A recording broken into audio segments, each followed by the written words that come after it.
Takarjala south HS স্কুলে 5,70,000 টাকা গায়েব। স্কুলের প্রধান শিক্ষিকা রিমুই রখুং সহ স্কুল পরিচালন কমিটির বিরুদ্ধে এই অভিযোগ উঠেছে। এর প্রতিবাদে বিদ্যালয়ের সমস্ত অভিভাবকরা সোমবার দুপুরে স্কুলের মূল ফটকে তালা ঝুলিয়ে আন্দোলন শুরু করেন। অভিভাবকরা আরও অভিযোগ করেন, স্কুলের মিড ডে মিল ঠিকভাবে ছাত্রছাত্রীদের দেওয়া হয় না, এমনকি স্কুলের এসএমসিতে থাকা সদস্যদের কোনো বিষয়ে অবগত করা হয় না। স্কুলের উন্নয়নের জন্য বরাদ্দে অর্থ গায়েব হয়ে যাচ্ছে, অথচ নজর নেই সংশ্লিষ্ট কর্তৃপক্ষের।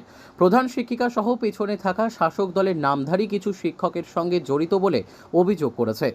ফলে এই স্কুলের শিক্ষা ব্যবস্থা লাটে উঠেছে, আর তাতে সবচাইতে বেশি ক্ষতিগ্রস্ত ছাত্রছাত্রীরা।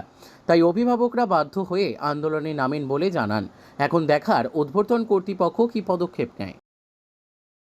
rang rok salai man ba kan ta sarai rok ni sta beng rang rok bo habia nai nei mani ke bong ni khela rok ni chokoi ma rok bo rang bon sao na sing aro joton garin milu nyai chlai lai khata sabrangsa o head mystery khanyai bo jaga ni bo boy school o takarjora har secondary school ke tabu norok tamni bagai talar lai kha bo chung bono chamsun do khai bo teras pas khanya nang nai chung bono hai sak sug yesi yakai khus khulo ya ta bo।